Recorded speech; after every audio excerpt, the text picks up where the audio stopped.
آگے سے شروع نہیں کریں گے۔ تو دوبارہ پڑھیں گے، او رحمنا فمن یجیر الکافرین من عذاب علیم۔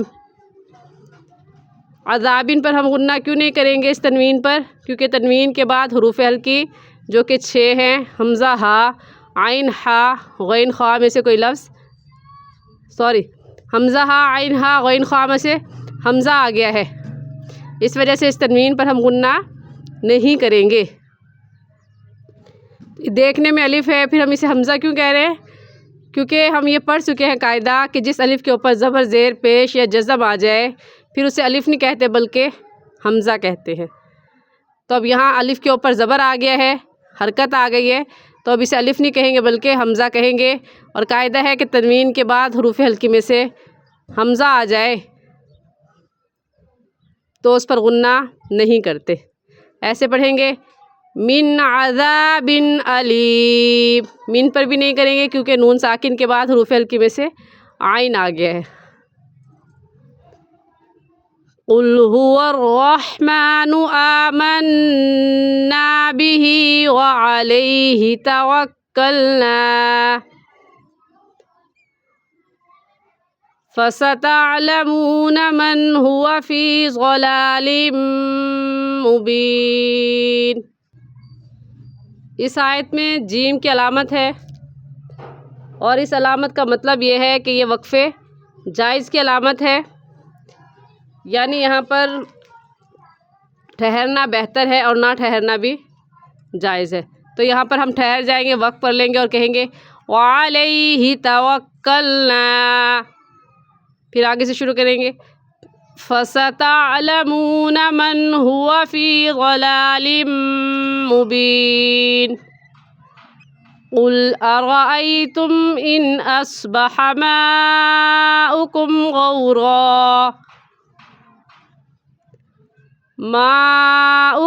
غَوْرًا فَمَنْ يَأْتِيكُمْ بِمَاءٍ مَعِينٍ۔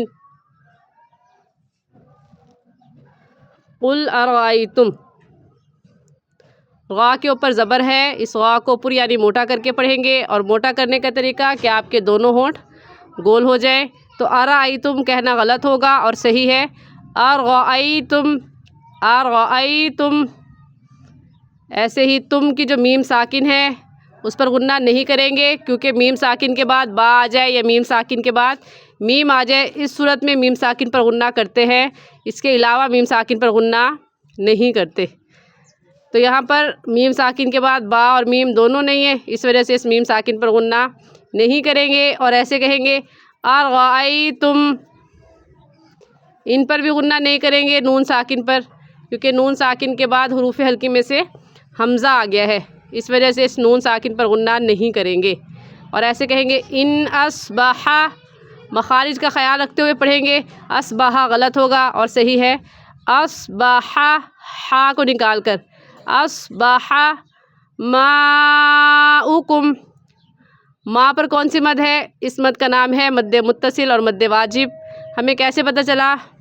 کیونکہ حروف مدہ کے بعد حمزہ اسی کلمے میں ہے۔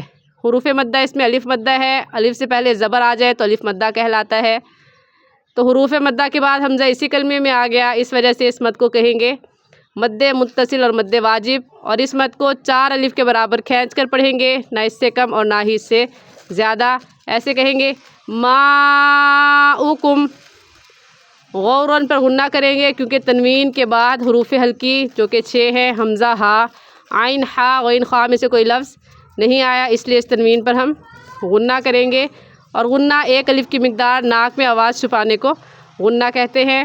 ایسے پڑھیں گے غورن،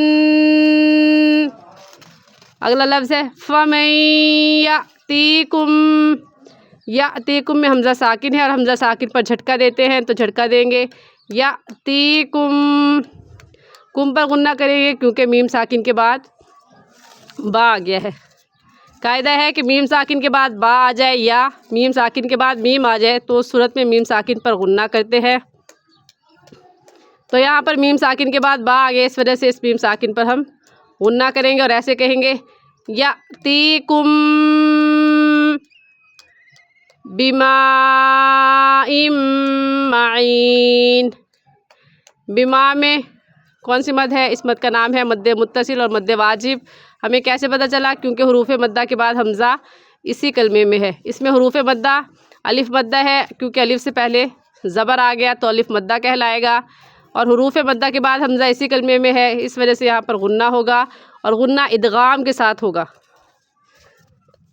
ادغام کے ساتھ کیوں ہوگا؟ کیونکہ تنوین کے بعد حروف یرملون میں سے میم آ گیا ہے، اور حروف یرملون 6 ہیں، یا غا میم لام واو نون یرملون، تو ان میں سے میم آ گئی، اس لیے یہاں پر غنہ ادغام کے ساتھ ہوگا۔ اور ادغام کسے کہتے ہیں؟ ادغام کہتے ہیں کہ دو لفظوں کو ایک کر دیا جائے، جیسا کہ میم دیکھنے میں ایک ہے اور پڑھنے میں 2 مرتبہ پڑھا جائے گا، ایک مرتبہ حمزہ کے ساتھ ملا کر اور دوسری مرتبہ خود۔ تو ایسے پڑھیں گے بماء معین۔ امید ہے آج کا سبق آپ کو اچھے سے سمجھ میں آ گیا ہوگا، پھر بھی اگر آپ کچھ پوچھنا چاہتے ہیں تو آپ کمنٹ میں پوچھ سکتے ہیں۔ ایک مرتبہ سے پھر پڑھ کر سنا دیتی ہوں۔ اعوذ باللہ من الشیطان الرجیم، بسم اللہ الرحمن الرحیم۔ فلما رأوه زلفة سیئت وجوہ الذین کفروا